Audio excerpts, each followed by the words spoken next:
ಜನ ಅದು ಹೆಂಗೆ ಅಂದ್ರೆ ಅವರು ನಾನೇನೋ ಪ್ರಶ್ನೆ ಕೇಳ್ತೀನಿ ಅವ್ರು ಅದಕ್ಕೆ ಇನ್ವಾಲ್ವ್ ಆಗಕ್ ಜಾಗ ಕೊಡ್ತಾರೆ. ನಾನು ಯಾವತ್ತೂ ಅಭಿಪ್ರಾಯ ಹೇಳ್ಬೇಕಾದ್ರೆ ಆಡಿಯನ್ಸ್ ಏನಂತಾರೆ ಅಂತ ಕೇಳಿಲ್ಲ. ಈ ಪಾತ್ರ ಯಾಕೆ ಹಿಂಗ್ ಮಾಡ್ತಾ ಇದೆ, ಸಿನಿಮಾ ಗೆಲ್ಲತ್ತೆ ಸೋಲತ್ತೆ ಸೆಕೆಂಡ್ರಿ, ಒಳ್ಳೆ ಸಿನಿಮಾ ಅಂತೂ ಖಂಡಿತ ಆಗತ್ತೆ. ಒಳ್ಳೆ ಸಿನಿಮಾ ಅಂದ್ರೆ ಅದಕ್ಕೆ ಡೆತ್ ಇಲ್ಲ. 20 ವರ್ಷ ಆದ್ಮೇಲೂ ಜನರು ಅದನ್ನ ಎಲ್ಲೋ ಒಂದ್ ಕಡೆ ನೋಡ್ತಾರೆ. ಥಿಯೇಟರ್ಲ್ಲೇ ಅದು ಓಡಬೇಕು ಅಂತಿಲ್ಲ. ಒಂದು ಒಳ್ಳೆ ಸಿನಿಮಾ ಮಾಡಿದ್ರೆ ಇತಿಹಾಸದಲ್ಲಿ ಉಳಿಯೋದು. ಇವಾಗ OTTದು ಸ್ಯಾಟಲೈಟ್ ಎಲ್ಲರೂ ಬೈಯಿಂಗ್ ಪ್ಯಾಟರ್ನ್ಸ್ ಚೇಂಜ್ ಆಗಿರೋದ್ರಿಂದ ಆತರ ಸಿನಿಮಾಗಳು ಇನ್ನೂ ಕಷ್ಟ ಆಗುತ್ತೆ ಮಾಡೋದು. ಸೊ 150 ಜನ ಒಳ್ಳೆ ಸಿನಿಮಾ ಮಾಡೋಕೆ ಹೊರಟಿರೋದು. ನಾನು ನೋಟಿಸ್ ಮಾಡೋದ್ರಲ್ಲಿ ಕೆಲವೊಮ್ಮೆ ತುಂಬಾ ಲಕ್ಕು ಮ್ಯಾಟರ್ ಆಗುತ್ತೆ. ತುಂಬಾ ಒಳ್ಳೊಳ್ಳೆ ಸಿನಿಮಾಗಳು ತಲುಪಲ್ಲ. ನಂದು ಪ್ರಾಡಕ್ಟ್ ಇದು, ಅದಕ್ಕೆ ಯಾರು ಬೇಡ. ನಾನು ಟ್ರೈಲರ್ ಲಾಂಚ್ ಡೈರೆಕ್ಟ್ ಆಗಿ ಮಾಡಿದೆ. ನೀವು ಯಾವಾಗ ದೊಡ್ಡ ಸ್ಟಾರ್ ಬಂದು ರಿಲೀಸ್ ಮಾಡಿದಾಗ ಅದಕ್ಕೆ ವಿಸಿಬಿಲಿಟಿ ಬರುತ್ತೆ. ಬಟ್ ಅದ್ರ ಮೇಲೆ ನೀವು ಕೆಲಸ ಮಾಡೋಕ್ಕಾಗಲ್ಲ. ಬೂಸ್ಟ್ ಮಾಡಿಸ್ತೀನಿ, ಇಷ್ಟು ಖರ್ಚು ಮಾಡ್ತೀನಿ, ಇಷ್ಟು ವ್ಯೂಸ್ ಆಗುತ್ತೆ. ನಮಗೆ ಸುಳ್ಳು ಹೇಳ್ಕೊಂತ ಇದೀವಲ್ಲ. ಒಂದು ಹುಚ್ಚು ವಿಷಯ ಶುರು ಆಗಿರೋದು ಬುಕಿಂಗ್ಸ್ ಓಪನ್ ಮಾಡಿಸಿ ಟಿಕೆಟ್ ನಾವೇ ಪರ್ಚೇಸ್ ಮಾಡಿಸೋದು. ನಂಗೆ ಅರ್ಥನೇ ಆಗಲ್ಲ. ಅದು ಜನರು ಮೂರ್ಖರಾಗಾರೆ, ಓಹ್ ಇವರೆಲ್ಲ ಹೋಗ್ತಾ ಇದ್ರೆ ನಾವು ಹೋಗ್ಬಿಡ್ತೀವಿ ಅಂತ. ಏನು ತಿರುಪ್ತಿ ಲಡ್ಡುನ ಇದು? ಅಂದ್ರೆ ಬಿಸ್ನೆಸ್ ಹಾಳು ಮಾಡೋಂಥ ವಿಷಯಗಳು. ಪ್ರಾಡಕ್ಟ್ ಚೆನ್ನಾಗಿ ಮಾಡಿ ಅದರಲ್ಲೂ ಗ್ಯಾರಂಟಿ ಇಲ್ಲ ಸಿನಿಮಾ ಓಡತ್ತೆ ಅಂತ. ಇವಾಗ ನಾನು ಕಾನ್ಫಿಡೆಂಟ್ ಆಗಿ ಅಜ್ಞಾತವಾಸಿ ಇಷ್ಟು ದಿನ ಹಿಟ್ ಆಗುತ್ತೆ, ಇಷ್ಟು ದುಡ್ಡು ಮಾಡ್ತೀನಿ ಅಂತ ಗೊತ್ತಿಲ್ಲ ನನಗೆ. ಜನರು ನೋಡಿದಾಗೇ ಡಿಸೈಡ್ ಆಗೋದಲ್ವಾ. ಬಟ್ ನಮ್ಮ ಕೈಯಲ್ಲಿ ಏನಿದೆ, ಒಂದು ಒಳ್ಳೆ ಪ್ರಾಡಕ್ಟ್ ಮಾಡೋದು ನಮ್ಮ ಕೈಯಲ್ಲಿದೆ. ಅದೇ ನಮಗೆ ಗೊತ್ತಿರೋ ವಿಷಯ ಮಾತ್ರ ನಾವು ತುಂಬ ಅಚ್ಚುಕಟ್ಟಾಗಿ ಪ್ರೆಸೆಂಟ್ ಮಾಡೋಕ್ಕೆ ಸಾಧ್ಯ. ಸೊ ಅದಕ್ಕೆ ಮೊದಲು ನಮ್ಗೆ ಅರ್ಥ ಆಗಿರಬೇಕು. ನಾವೇ ಕನ್ಫ್ಯೂಷನಲ್ಲಿದ್ದು ಅದನ್ನ ಇದೇನು ಹಿಂಗೆ ತಗೋಬೋದು ಅನ್ನೋ ಒಂದು ದ್ವಂದ್ವದಲ್ಲಿ ಬಿಡಬಾರ್ದು ಅಂತ. ಎಕ್ಸಾಕ್ಟ್ಲಿ. ಆ್ಯಂಡ್ ಅದೇ ಏನು ನೀವು ಚೆನ್ನಾಗಿ ಹೇಳಿದ್ರಿ. ನಾನು ಸುತ್ತಿ ಬೆಳೆಸಿ ಎಲ್ಲ ಹೇಳಿದೆ, ನೀವು ಅದು ಸಿಂಪಲ್ ಆಗಿ ಅಲ್ಲ ಚೆನ್ನಾಗಿ ಹೇಳಿದ್ರಿ. ಹಾಗೆ ಸಮ ಮಾಡಬೇಕಲ್ಲ. ನನಗೆ ನಿನ್ನೆ ರಘು ಸರ್ ನಿನ್ನೆ ಕಲಾವಿದ್ರು ಎಲ್ಲರೂ ಮಾತಾಡ್ತಾ ಇರ್ಬೇಕಾರೆ, ನಾವು ತುಂಬ ಸಿನಿಮಾ ಮಾಡಿದ್ದೀವಿ. ಯೂಶಲಿ ಅಸೋಸಿಯೇಟ್ ಡೈರೆಕ್ಟರ್ ಬರ್ತಾರೆ, ಒಂದು ಪೇಪರ್ ಕೊಡ್ತಾರೆ, ನೋಡಿ ಸರ್ ಇದು ನಿಮ್ಮ ಸ್ಕ್ರಿಪ್ಟು ಅಥವಾ ಒಂದು ಡೈಲಾಗ್ ಹಿಂಗೆ ಹೇಳಬೇಕು ಅಂತ ಹೇಳ್ಕೊಡ್ತಾರೆ, ಮಾಡ್ತೀವಿ. ಬಟ್ ಈ ಸಿನಿಮಾದಲ್ಲಿ ತುಂಬ ಬಿಹೇವ್ ಮಾಡೋದಕ್ಕೆ ಸ್ಪೇಸ್ ಸಿಕ್ತು. ಆ್ಯಂಡ್ ಆ ಸ್ಕ್ರಿಪ್ಟ್ ಹೆಂಗಿತ್ತು ಅಂತಂದರೆ ಇಡೀ ಪರಿಸರ ಅದರಲ್ಲಿತ್ತು. ಈಗ ನಾನು ಹಿಂಗೆ ಕೂರ್ತೀನಿ, ನಾನು ಹಿಂಗೆ ನೋಡ್ತಿರ್ತೀನಿ, ನನ್ನ ಮೇಲೆ ಅವ್ರ ಕಣ್ಣಿರುತ್ತೆ, ಅಥವಾ ಅಲ್ಲೆಲ್ಲೋ ಒಂದು ಗಿಡ ಇರುತ್ತೆ, ಇಲ್ಲೆಲ್ಲೋ ಒಂದು ಕೋಳಿ ಸದ್ದು ಮಾಡ್ತಿರುತ್ತೆ, ಅಲ್ಲೆಲ್ಲೋ ಒಬ್ಬ ಸತ್ತು ಬಿದ್ದಿರ್ತಾನೆ. ಈ ಥರದ್ದು ಆ ಒಂದು ಪರಿಸರನ ಕಟ್ಕೊಟ್ಟಿರ್ತಾರೆ. ಇಲ್ಲಿ ನಾವು ಮಾತಿಗಿಂತ ಆ ಬಿಹೇವಿಯರು, ಈ ಥರದ್ದೊಂದು ರೈಟಿಂಗ್ ಬಗ್ಗೆ ನಾನು ಮಾತಾಡ್ಬೇಕು. ನಂಗೆ ನಿನ್ನೆ ಕೇಳಬೇಕು ಅಂತ, ಅದು ನೀವು ಇರಲಿಲ್ಲ. ಸೊ ಆ ರೈಟಿಂಗ್ ತುಂಬ ಹೊಸ್ದಾಗಿ ಅನಿಸ್ತು ನನಗೆ. ಸೊ ನೀವು ಹೆಂಗೆ ಜನ ಒಂದು ಹೇಳಿದ್ರು, ಈ ರೈಟಿಂಗ್ ಹೇಗಾಯ್ತು ಅಂದರೆ ಯೂಶಲಿ ಒಂದೊಂದು ಪ್ಯಾಟರ್ನಲ್ಲಿ ಕೆಲಸ ಮಾಡ್ತಾರೆ ಒಂದೊಂದು ಸಿನಿಮಾದಲ್ಲಿ. ಸೊ ಈ ವಿಚಾರಕ್ಕೆ ಇದು ಕಂಪ್ಲೀಟ್ಲಿ ಜನ ಮತ್ತು ಅವ್ರ ಗುರುಗಳು ಕೃಷ್ಣರಾಜ್ ಸರ್ ಇರೋ ರೈಟರು ಸಿನಿಮಾಗೆ ಅವ್ರ ಕತೆ ಬರೆದಿರೋದು. ಜನ ಅದನ್ನು ತೊಗೊಂಡು ಡೆವಲಪ್ ಮಾಡಿ ಸ್ಕ್ರೀನ್ ಪ್ಲೇ ಮಾಡಿದ್ದು. ಸೊ ಇದು ಸಂಪೂರ್ಣ ಕ್ರೆಡಿಟ್ ಅವ್ರಿಗೆ. ನಾನು ಬರೀ ಡಿಸ್ಕಷನ್ನು ಚರ್ಚೆ ಮಾಡಿದ್ದೀನಿ ಹೊರತು ನಾನು ಇದನ್ನು ಹಿಂಗೆ ಬರೀರಿ ಹಂಗೆ ಬರೀರಿ ಯಾವುದೇ ರೀತಿಲೂ ಇನ್ವಾಲ್ವ್ಮೆಂಟ್ ಆಗಿಲ್ಲ. ಕಂಪ್ಲೀಟ್ ಕ್ರೆಡಿಟ್ ಅವ್ರದ್ದು. ಬಟ್ ಜನ ಅದು ಹೆಂಗೆ ಅಂದರೆ ಅವರು, ನಾನು ಇವಾಗ ನಾನೇನೋ ಪ್ರಶ್ನೆ ಕೇಳ್ತೀನಿ ಅವ್ರು ಅದಕ್ಕೆ ಇನ್ವಾಲ್ವ್ ಆಗೋಕ್ಕೆ ಜಾಗ ಕೊಡ್ತಾರೆ. ನಾನು ಅಭಿಪ್ರಾಯ ಹೇಳಿದ್ರೆ ಅದನ್ನು ಯಾಕೆ ಹೇಳ್ತಾ ಇದ್ದಾರೆ. ನಾನು ಯಾವತ್ತೂ ಅಭಿಪ್ರಾಯ ಹೇಳಬೇಕಾದ್ರೆ ಆಡಿಯನ್ಸ್ ಏನಂತಾರೆ ಅಂತ ಕೇಳಿಲ್ಲ. ಕತೆಗೆ ಯಾಕೆ ಈ ಪಾತ್ರ ಯಾಕೆ ಹಿಂಗೆ ಮಾಡ್ತಾ ಇದೆ, ಈ ಸೀನಲ್ಲಿ ಹಿಂಗೆ ಮಾಡಿತ್ತು, ಈ ಪಾತ್ರ ಯಾಕೆ ಹಿಂಗೆ. ಸೊ ಆ ಒಂದು ಅಂದರೆ ಇವಾಗ ಭಾಷೆ, ನಾನು ನಿಮ್ಮ ಜೊತೆ ಹೆಂಗೆ ಮಾತಾಡ್ತಾ ಇದ್ದೀನಿ, ಪದಗಳನ್ನ ಹೆಂಗೆ ಒಂದು ಇಟ್ಟಾಗೇ ಒಂದು ಕರೆಕ್ಟ್ ಸೆಂಟೆನ್ಸ್ ಆಗೋದು. ಅದು ಆ ಕಡೆ ಈ ಕಡೆ ಆದರೆ ಅದರ ಅರ್ಥ ಕೆಟ್ಟೋಗುತ್ತೆ. ಸೊ ನಾವು ಸ್ಕ್ರಿಪ್ಟ್ ಬರೆಯೋಕ್ಕೂ ಒಂದು ರೀತಿ ಇರುತ್ತೆ. ಆ ರೀತಿ ಫಾಲೋ ಮಾಡಿದ್ರೆ ಅದರಲ್ಲಿ ಎಷ್ಟು ಇನ್ಫಾರ್ಮೇಷನ್ ನೀವು ಕೊಡ್ಬೋದು ಅಂದರೆ, ಆ್ಯಕ್ಟ್ರು ಎಲ್ಲಿ ಉಸಿರಾಡಬೇಕು, ಎಲ್ಲಿ ಪಾಸ್ ಮಾಡಬೇಕು, ಎಲ್ಲಿ ಆ ಕಡೆ ನೋಡಬೇಕು, ಇಲ್ಲಿ ಅಂದರೆ ನೀವು ಪ್ರತಿಯೊಂದು ಬರೆಯೋ ಅವಶ್ಯಕತೆ ಇಲ್ಲ. ಆ್ಯಕ್ಟರ್ ಕೆಲಸ, ನೀವು ಲೈನ್ಗಳ ಮಧ್ಯದಲ್ಲಿರೋ 2 ಲೈನ್ ಮಧ್ಯದಲ್ಲಿರೋ ವಿಷಯನ ಅವ್ರ ಕಣ್ಣಲ್ಲಿ ತರೋದು ಅವ್ರ ಕೆಲಸ. ನಾವು ಅವ್ರಿಗೆ ಅದಕ್ಕೆ ಅಲ್ಲಿ ಜಾಗ ಕೊಡಬೇಕಲ್ಲ. ಅದು ನಮ್ಮ ಬರವಣಿಗೆಯಲ್ಲಿ ಅವ್ರಿಗೆ ನಾವು ಚಾಲೆಂಜ್ ಮಾಡಬೇಕಲ್ಲ. ಇಷ್ಟೇ ಪದಗಳಲ್ಲಿ ಇಷ್ಟು ಒಂದು ಆಳವಾದ ವಿಷಯನ ಹೇಳಿ ಅನ್ನೋ ಥರ ಇದ್ದರೆ ಅವರು ಇದನ್ನು ಹಿಂಗೆ ಮಾಡಬೇಕು, ಹಿಂಗೆ ಮಾಡೋದು ಇದನ್ನ ಅಂತ ಅನಿಸ್ಬೇಕಲ್ವ. ಅದು ನಮ್ಮ ಕೆಲಸ. ಸೊ ನಾವು ಕೆಲಸ ಕೊಡೋದು ನಮ್ಮ ಜವಾಬ್ದಾರಿ as writers, as directors also. ಇವಾಗ ಸಿನಿಮಾಟೋಗ್ರಫರ್ಗೆ ಹೇಳ್ತೀವಿ, ಈ ಎಮೋಷನ್ ಇದೆ, ನಂಗೆ ಈ ಥರ ಲೈಟಿಂಗ್ ಬೇಕು, ಹೆಂಗೆ ಅದನ್ನು ತರೋದು ಅಂತ ಅವ್ರದ್ದು ಜವಾಬ್ದಾರಿ ಅದು. ಸೊ ನಾವು ಎಷ್ಟು ಡಿಮ್ಯಾಂಡ್ ಮಾಡ್ತೀವಿ ಟೆಕ್ನಿಷಿಯನ್ಸಿಂದ, ಅಷ್ಟು ಮಟ್ಟಕ್ಕೆ ಸಿನಿಮಾ ಗೆಲ್ಲತ್ತೆ ಸೋಲತ್ತೆ ಸೆಕೆಂಡ್ರಿ, ಒಳ್ಳೆ ಸಿನಿಮಾ ಅಂತೂ ಖಂಡಿತ ಆಗತ್ತೆ. ಆ್ಯಂಡ್ ಒಳ್ಳೆ ಸಿನಿಮಾ ಅಂದರೆ ಅದಕ್ಕೆ ಎಂಡ್ ಇಲ್ಲ, ಡೆತ್ ಇಲ್ಲ. 20 ವರ್ಷ ಆದಮೇಲೂ ಜನರು ಅದನ್ನು ಎಲ್ಲೋ ಒಂದು ಕಡೆ ನೋಡ್ತಾರೆ. ಥಿಯೇಟ್ರಲ್ಲೇ ಅದು ಓಡಬೇಕು ಅಂತಿಲ್ಲ. ಪ್ರಾಫಿಟ್ ಆಗಬೇಕು, ಬಿಸ್ನೆಸ್ ಆಗಬೇಕು, ಸಸ್ಟೈನ್ ಆಗಬೇಕು, ಅದು ಇದ್ದಿದ್ದೆ. ಅದು ನನಗೂ ತುಂಬ ಮುಖ್ಯ, ಆಯಿತಾ. ಬಟ್ ಒಂದು ಒಳ್ಳೆ ಸಿನಿಮಾ ಮಾಡಿದ್ರೆ ಅದು ಉಳಿಯುತ್ತೆ, ಇತಿಹಾಸದಲ್ಲಿ ಉಳಿಯುತ್ತೆ. ನಾವು ಇವಾಗ ಎಷ್ಟು ಸಿನಿಮಾ ನೆನೆಸ್ಕೊತೀವಿ. ಅಣ್ಣವ್ರದ್ದು ಹಿಂಗಿತ್ತು ಸಿನಿಮಾ, ವಿಷ್ಣು ಸರ್ದು ಹಿಂಗಿತ್ತು, ಅನಂತ್ ಸರ್ ಅವ್ರದ್ದು ಹಿಂಗಿತ್ತು ಸಿನಿಮಾ, ಶಂಕರ್ ಸರ್ ಈ ಥರ ಸಿನಿಮಾಗಳು ಮಾಡಿದ್ರು, ಅದು ಬೇಕಲ್ವಾ ಅಂತ ರೆಫರೆನ್ಸ್ ಇವತ್ತು ಎಲ್ಲ ಬಳಸ್ತೀವಲ್ಲ, ಅದು ಹಿಂಗೆ ಮಾಡ್ಬೋದಿತ್ತು. ಎಕ್ಸಾಕ್ಟ್ಲಿ. ನಾವು ಆ ಥರ ಸಿನಿಮಾಗಳು ನಾವು ಅಟೆಂಪ್ಟ್ ಮಾಡಬೇಕಲ್ವಾ. ಅಂದರೆ ನಮ್ಮ ಸಿನಿಮಾ ಆ ಥರ ಉಳಿಬೇಕು ಅಂತ ಕೆಲಸ ಮಾಡಿದೋದ್ರೆ ನಾವು ಸಿನಿಮಾ ಮಾಡಿ ಇಲ್ಲಿ ಉಪಯೋಗ ಇಲ್ದವ್ರೆ, ಆ ಅಪ್ರೋಚ್ ಇಲ್ದವ್ರೆ. ಕರೆಕ್ಟು.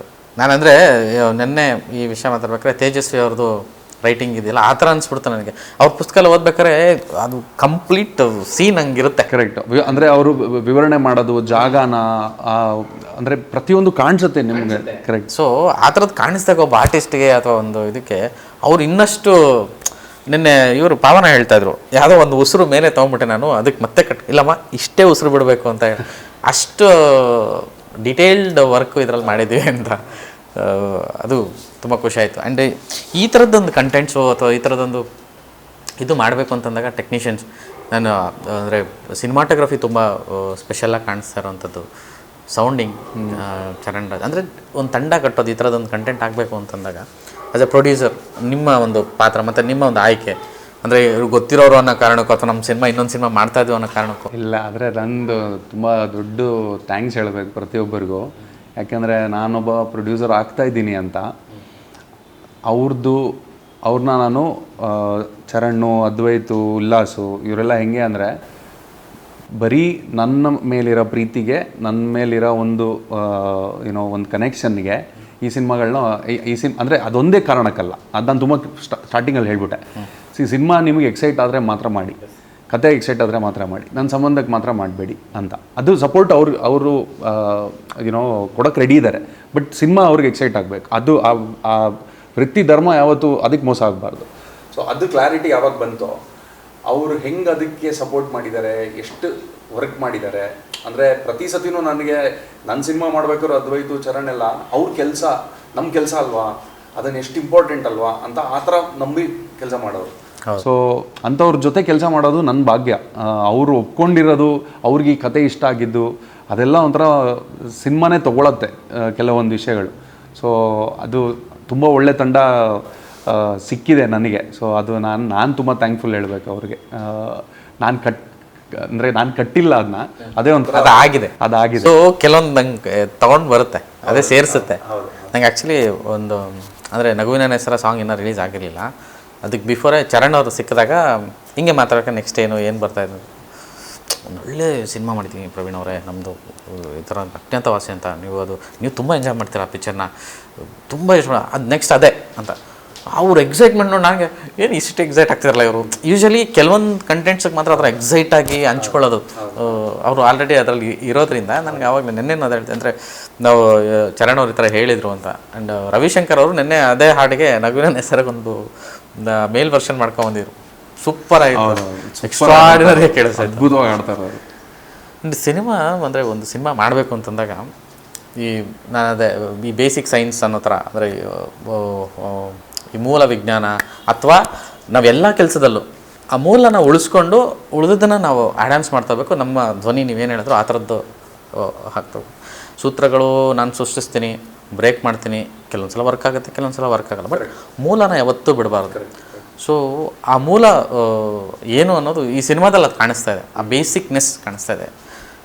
ಆವಾಗಲೇ ನಾವು ಇದನ್ನೇ ಮಾತಾಡ್ತಾ ಇದ್ವಿ, ನೀವು ಹೇಳ್ತಾ ಇದ್ರಿ. ಅಂದರೆ ಇಂಡಸ್ಟ್ರಿ ವಿಚಾರಕ್ಕೆ ಅಥವಾ ಸಿನಿಮಾಗಳ ವಿಚಾರಕ್ಕೆ ಬ್ಲೇಮ್ ಗೇಮ್ಸ್ ಹೆಂಗೆ ಬರುತ್ತೆ, ಅಥವಾ ಯಾವಾಗ ಅದು ಬರುತ್ತೆ ಅಂತಂದರೆ ಅತಂತ್ರವಾಗಿ ಕೆಲಸ ಮಾಡಿದಾಗ, ಅದೊಂದು ಪ್ಲ್ಯಾನಿಂಗು. ಈಗ ದ್ವಾರಕೀಶ್ ಅವ್ರ ವಿಚಾರಕ್ಕೆ ಬಂದರೆ ಅವರು ಸಿನಿಮಾ ಮುಹೂರ್ತದ ದಿನವೇ ಡೇಟ್ ಅನೌನ್ಸ್ ಮಾಡ್ತಾಯಿದ್ರು, ಇತಿಹಾಸದಲ್ಲಿ ನೋಡೋ ಥರದ್ದು. ಅವ್ರ ಪ್ಲ್ಯಾನಿಂಗ್ ಇನ್ನು ಹೆಂಗಿರ್ತಾಯಿತ್ತು, ಅಷ್ಟು ಕಾನ್ಫಿಡೆಂಟ್ ಆಗಿರ್ತಾಯಿತ್ತು ಅಂತ. ಸೊ ಅದು ಇವತ್ತಿಗೆ ಆಗ್ತಾ ಇಲ್ಲ ಅಂತ ನನ್ನ ಭಾವನೆ. ಅಂದರೆ ಎಲ್ಲರೂ ಅಲ್ಲ, ಖಂಡಿತ ಮೇಜರ್ ಪೋರ್ಷನ್ ಆಗ್ತಿಲ್ಲ. ನೀವು ಕಂಡು ಹಾಗೆ ಹೆಂಗೆ ಅಂತ ಅಲ್ಲ, ಅದು ಎಲ್ಲಿ ಎಡುತ್ತಾ ಇದ್ದೀವಿ. ಇಲ್ಲಿ ಈಗ ಕಂಟೆಂಟ್ ಬೇಸ್ಡ್ ಅಂತಾರೆ ಅಥವಾ ಕಮರ್ಷಿಯಲ್, ಈ ಥರದ್ದು ಏನೇನೇನೇನೋ ಡೈವರ್ಸಿಗಳಿದ್ದಾವೆ, ಇಲ್ಲ ಅಂತಲ್ಲ. ಬಟ್ ಎಲ್ಲಿ ಎಡುತ್ತಾ ಇದ್ದೀವಿ ಅಂತ ಅನ್ಸುತ್ತೆ ಕೆಲವೊಂದು ಕಡೆ ಅಂತ. ಅಂದರೆ ಇವಾಗ 250 ಸಿನಿಮಾದಲ್ಲಿ ಒಂದು ನನಗೆ ಅನ್ಸೋ ಪ್ರಕಾರ ಅಟ್ಲೀಸ್ಟ್ ಒಂದು 150 ಸಿನಿಮಾ, ಅರ್ಧ ಮಟ್ಟಷ್ಟು ಸಿನಿಮಾ ನಾನು ಅಂದರೆ ಒಳ್ಳೆ ಸಿನಿಮಾ ಮಾಡಬೇಕು ಅಂತಲೇ ಹೊರಟ್ರಂಥವ್ರು. ಇನ್ನು 250, 125 ಸಿನಿಮಾಗಳು ಅದೊಂಥರ ಇಲ್ಲ ಬಿಸ್ನೆಸ್ಸು, ಇದು ಇವ್ರು ಹಿಂಗೆ ಹಾಕೊಂಡು ಹಿಂಗೆ ಮಾಡಿದ್ರೆ ಇಷ್ಟಕ್ಕೆ ಮಾರ್ಕೊಬೋದು, ಒಂಥರ ಒಂದು ಕ್ಯಾಲ್ಕುಲೇಷನಲ್ಲಿ ಮಾಡೋಂಥದ್ದು. ನನಗೆ ಆ ಥರ ಗೊತ್ತಿಲ್ಲ ಅದು ಹೆಂಗೆ ವರ್ಕ್ ಆಗುತ್ತೆ ಅಂತ. ಅದಕ್ಕೆ ಮುಂದೆ ಹೋಗ್ತಾ ಜನರು ಇನ್ನೂ ಕಮ್ಮಿ ಆಗ್ತಾರೆ. ಬಿಕಾಸ್ ಜನರು ಪ್ರತಿಯೊಂದು ವಿಷಯಕ್ಕೂ ಎಲ್ಲಿ ದುಡ್ಡು ಖರ್ಚು ಮಾಡಬೇಕು, ಬೆಂಗಳೂರಲ್ಲಿ ಫಾರ್ ಎಕ್ಸಾಂಪಲ್ ಉದಾಹರಣೆಗೆ ಥಿಯೇಟ್ರಿಗೆ ಬಂದು ನೋಡಬೇಕು ಅನ್ನೋದು ಒಂದು ಅರ್ಧ ದಿನದ್ದು ಇವೆಂಟ್ ಅದು. ಹೌದು. ಆ್ಯಂಡ್ ಕಮ್ಮಿ ಅಲ್ಲ ದುಡ್ಡು ಖರ್ಚು ಮಾಡೋದು ಸಿನಿಮಾಗೆ. ಸೊ ಆ ಥರ ಸಿನಿಮಾಗಳಿಗೆ ಇವಾಗ OTTದು ಸ್ಯಾಟಲೈಟ್ ಎಲ್ಲರೂ ಬೈಯಿಂಗ್ ಪ್ಯಾಟರ್ನ್ಸ್ ಚೇಂಜ್ ಆಗಿರೋದ್ರಿಂದ ಆ ಥರ ಸಿನಿಮಾಗಳು ಇನ್ನೂ ಕಷ್ಟ ಆಗುತ್ತೆ ಮಾಡೋದು. ಹೌದು. ಬಟ್ ಸೊ 250 ಜನ ಒಳ್ಳೆ ಸಿನಿಮಾ ಮಾಡೋಕ್ಕೇ ಹೊರಟಿರೋದು. ಬಟ್ ನಾನು ನೋಟಿಸ್ ಮಾಡೋದ್ರಲ್ಲಿ ಕೆಲವೊಮ್ಮೆ ತುಂಬ ಲಕ್ಕು ಮ್ಯಾಟ್ರ್ ಆಗುತ್ತೆ. ತುಂಬ ಒಳ್ಳೊಳ್ಳೆ ಸಿನಿಮಾಗಳು ತಲುಪಲ್ಲ, ಯಾವುದೋ ಒಂದು ಕಾರಣದಿಂದ ಜೋರು ಮಳೆ ಬಂದುಬಿಡ್ಬೋದು, ಅಥವಾ ಕ್ರಿಕೆಟ್ದು ಯಾವುದೋ ಒಂದು ಇರ್ಬೋದು, ಏನೋ ಒಂದು ಗೊತ್ತಿಲ್ಲ. ಬಟ್ ಲಕ್ ತುಂಬ ಇಂಪಾರ್ಟೆಂಟು. ಅದು ಅಂದರೆ ಅದು ಹೇಳೋಕ್ಕೆ ಇಷ್ಟಪಡ್ತೀನಿ. ಯಾಕೆಂದರೆ ಇದನ್ನು ಇಂಜಿನಿಯರ್ ಮಾಡಿ ಇದನ್ನೆಲ್ಲ ಟಿಕ್ ಟಿಕ್ ಟಿಕ್ ಮಾಡ್ಕೊಂಡು ಹೋದರೆ ಪಕ್ಕಾ ತಲುಪತ್ತೆ ಅಂತಲೂ ಹೇಳೋಕ್ಕಾಗಲ್ಲ. ತುಂಬ ದೊಡ್ಡ ಫ್ಯಾಕ್ಟರು ಲಕ್ ಇದೆ. ಅದು ಬಿಟ್ಟು ಕೆಲವೊಮ್ಮೆ ಒಳ್ಳೆ ಸಿನಿಮಾ ಮಾಡ್ತೀವಿ, ಬಟ್ ಜನರಿಗೆ ಅದನ್ನು ಕರೆಕ್ಟಾಗಿ ತಲುಪಿಸಲ್ಲ. ಅಂದರೆ ಅದರದ್ದು ಪ್ರೆಸೆಂಟೇಷನ್ನು ಅಲ್ಲಿ ನಾವು ಇಡುತ್ತೀವಿ. ಅಂದರೆ ಅದನ್ನು ನಾನು ಯಾರು ಅಗೇನ್ಸ್ಟು ಮಾತಾಡ್ತಾ ಇಲ್ಲ, ಯಾರು ಅಂದರೆ ತುಂಬ ಗೌರವ ಇಟ್ಕೊಂಡೇ ಹೇಳ್ತಾ ಇರೋದು. ಇವಾಗ ನೀವು ಒಂದು ಸಿನಿಮಾ ಪ್ರಾಡಕ್ಟನ್ನು ನೀವು ರಿಲೀಸ್ ಮಾಡ್ತಾ ಇದ್ದೀರಾ, ಟ್ರೈಲರ್ನ ರಿಲೀಸ್ ಮಾಡ್ತಾ ಇದ್ದೀರಾ. ಅವತ್ತಿನ ದಿನ ಆ ಟ್ರೈಲರ್ ಹೀರೋ, ಟ್ರೈಲರ್ ಕಂಟೆಂಟ್ ಎದ್ದು ಕಾಣಿಸ್ಬೇಕು. ನೀವು ನಿಮ್ಮ ಪ್ರಾಡಕ್ಟ್ ಮೇಲೆ ನೀವು ಭರವಸೆ ತೋರಿಸ್ಬೇಕು. ಹೌದು. ನೀವೇ ಇದು ನಂದು ಪ್ರಾಡಕ್ಟ್, ಇದು ಅದಕ್ಕೆ ಯಾರೂ ಬೇಡ. ಇವಾಗ ನಾನು ಯಾವತ್ತೂ ನಂಬಿರೋದೇ, ನಾನು ಟ್ರೈಲರ್ ಲಾಂಚ್ ಮಾಡಿದಾಗ ನನಗೆ ನನ್ನ ಟ್ರೈಲರ್ ಲಾಂಚ್ ಡೈರೆಕ್ಟಾಗಿ ಮಾಡಿದೆ, ನನ್ನ ಸಿನಿಮಾ ಆಗಿರಲಿ ಅಥವಾ ನಾನು ಪ್ರೊಡ್ಯೂಸ್ ಮಾಡಿರೋ ಸಿನಿಮಾ ಆಗಲಿ. ಸೊ ನೀವು ಯಾವಾಗ ಇವಾಗ ಒಂದು ದೊಡ್ಡ ಸ್ಟಾರ್ ಬಂದು ರಿಲೀಸ್ ಮಾಡಿದಾಗ ಅದಕ್ಕೆ ವಿಸಿಬಿಲಿಟಿ ಬರುತ್ತೆ, ಅದಕ್ಕೆ ಅಟೆನ್ಷನ್ ಬರುತ್ತೆ. ಬಟ್ ಅದ್ರ ಮೇಲೆ ನೀವು ಕೆಲಸ ಮಾಡೋಕ್ಕಾಗಲ್ಲ. The star is lending you a favour by saying okay ನಾನು ಸಪೋರ್ಟ್ ಮಾಡ್ತೀನಿ, ನಿಮಗೂ ಒಳ್ಳೇದಾಗಲಿ. ಅವ್ರು ಕೆಲಸ ಮಾಡ್ತಾ ಇದ್ದಾರೆ, ಅವರು ಇಂಡಸ್ಟ್ರಿಗೆ ಒಳ್ಳೇದಾಗಲಿ ಅಂತಲೇ ಮಾಡೋದು ಯಾವತ್ತು. ಬಟ್ ಪ್ರಾಡಕ್ಟು ಅಷ್ಟೇ ಅದ್ರ ಮೇಲೆ ಡಿಪೆಂಡ್ ಆಗೋಕ್ಕಾಗಲ್ಲ, ಆಯಿತಾ? ಅವ್ರ ಬ್ರ್ಯಾಂಡ್ ಮೇಲೆ ನೀವು ಡಿಪೆಂಡ್ ಆಗಲ್ಲ, ನಿಮ್ಮ ಕೆಲಸದ ಮೇಲೆ ನೀವು ಡಿಪೆಂಡ್ ಆಗಬೇಕು. ಆ ಕೆಲವೊಮ್ಮೆ ಜನ ಇಡುತ್ತಾರೆ. ಸೊ ಆ ಪರ್ಸ್ಪೆಕ್ಟಿವಲ್ಲಿ ಆ ಥರ ತುಂಬ ನಾನು ಅಬ್ಸರ್ವ್ ಮಾಡಿರೋದ್ರಲ್ಲಿ you have to take every communication. ನೀವು ಆಡಿಯನ್ಸ್ ಜೊತೆ ಹೆಂಗೆ ಕಮ್ಯುನಿಕೇಟ್ ಮಾಡ್ತೀರಾ ಪ್ರತಿಯೊಂದು ವಿಷಯನೂ, ಪ್ರತಿಯೊಂದು ಪೋಸ್ಟಲ್ಲೂ ಅದು ಜನರಿಗೆ ಕಾಣಿಸ್ಲಿ ಅಂತಲೇ ಕೆಲಸ ಮಾಡಬೇಕದು. ಕರೆಕ್ಟ್. ನೀವು ಇದು ಇವ್ರಿಗೆ ಬೂಸ್ಟ್ ಮಾಡಿಸ್ತೀನಿ, ಇಷ್ಟು ಖರ್ಚು ಮಾಡ್ತೀನಿ, ಇಷ್ಟು ವ್ಯೂಸ್ ಆಗುತ್ತೆ, ನಮಗೆ ಸುಳ್ಳು ಹೇಳ್ಕೊತಾ ಇದ್ದೀವಲ್ಲ. ಇವಾಗ ಇನ್ನೊಂದು ಹುಚ್ಚು ವಿಷಯ ಶುರುವಾಗಿರೋದು, ಬುಕಿಂಗ್ಸ್ ಓಪನ್ ಮಾಡಿಸಿ ಟಿಕೆಟ್ ನಾವೇ ಪರ್ಚೇಸ್ ಮಾಡಿಸೋದು. ನಂಗೆ ಅರ್ಥನೇ ಆಗಲ್ಲ. ಅದು ಜನರು ಮೂರ್ಖರಾಗಾರೆ, ಓಹ್ ಇವರೆಲ್ಲ ಹೋಗ್ತಾ ಇದ್ದಾರೆ ನಾವು ಹೋಗ್ಬಿಡ್ತೀವಿ ಅಂತ. ಏನು ತಿರುಪತಿ ಲಡ್ಡುನಾ ಇದು? ಅದು ಅಂದರೆ ಬಿಸ್ನೆಸ್ ಹಾಳು ಮಾಡೋಂಥ ವಿಷಯಗಳು, ಅದು ಎನ್ಕರೇಜ್ ಆಗಬಾರ್ದು. ದೋಸ್ ಆರ್ ಥಿಂಗ್ಸ್ ದಟ್ ಇವತ್ತಿಗೆ ನಮ್ಮ ಒಂದು ಸಣ್ಣ ಈಗೋ ಲಿಫ್ಟಿಗೆ ಟಿಕ್ ಆಗುತ್ತೆ, ಓ ಇದು ಸೂಪರ್ ವಿಷಯ ಅಂತ. ಬಟ್ 1-2 ವರ್ಷದಲ್ಲಿ ಇಂಡಸ್ಟ್ರಿ ಯಾಕೆ ಸಿನಿಮಾಗಳು ಬರ್ತಾ ಇಲ್ಲ ಅಂದಾಗ ಇದೆಲ್ಲ ಕಾರಣಗಳು ಬಂದು ಸೇರ್ಕೊಳ್ಳುತ್ತೆ. ಸೊ ಪ್ರಾಡಕ್ಟ್ ಚೆನ್ನಾಗಿ ಮಾಡಿ, ಅದರಲ್ಲೂ ಗ್ಯಾರಂಟಿ ಇಲ್ಲ ಸಿನಿಮಾ ಓಡತ್ತೆ ಅಂತ. ಇವಾಗ ನಾನು ಕಾನ್ಫಿಡೆಂಟಾಗಿ ಅಜ್ಞಾತವಾಸಿ ಇಷ್ಟು ದಿನ ಹಿಟ್ ಆಗುತ್ತೆ, ಇಷ್ಟು ದುಡ್ಡು ಮಾಡ್ತೀನಿ ಅಂತ ಗೊತ್ತಿಲ್ಲ ನನಗೆ. ಜನರು ನೋಡಿದಾಗೇ ಡಿಸೈಡ್ ಆಗೋದಲ್ವಾ. ಬಟ್ ನಮ್ಮ ಕೈಯಲ್ಲಿ ಏನಿದೆ, ಒಂದು ಒಳ್ಳೆ ಪ್ರಾಡಕ್ಟ್ ಮಾಡೋದು ನಮ್ಮ ಕೈಯಲ್ಲಿದೆ. ಅದಕ್ಕೆ ಎಷ್ಟು ಶ್ರಮ ಪಡಬೇಕು, ಅದು ಎಷ್ಟು ಕೇಳ್ತಾ ಇದೆ ಅಷ್ಟು ಮಾತ್ರ ಮಾಡೋಕ್ಕೆ ಸಾಧ್ಯ. ಇನ್ನು ಮಿಕ್ಕಿದ್ದು ನಾವು ಹೆಂಗೆ ತಲುಪಿಸ್ತೀವಿ ಅದನ್ನ, ಆ ತಲುಪಿಸೋದ್ರಲ್ಲೂ ತುಂಬಾ ಒಂದು ಶ್ರಮ ಇದೆ. ಇವಾಗ ನಮ್ಮ ಸಿನಿಮಾದು ಮರ್ಡರ್ ಮಿಸ್ಟ್ರಿ, ಇದನ್ನು ನಾವು ಹೆಂಗೆ ಮಾರ್ಕೆಟಿಂಗ್ ಮಾಡ್ತೀವಿ. ತುಂಬ ಜನ ನನಗೆ ಆತಂಕ ಏನು ಅಂದರೆ, ತಲುಪಿಸಿದೀವ ತಲುಪಿದೆಯಾ ಸಿನಿಮಾನ ಇವತ್ತಿಗೂ ಗೊತ್ತಿಲ್ಲ ನನಗೆ.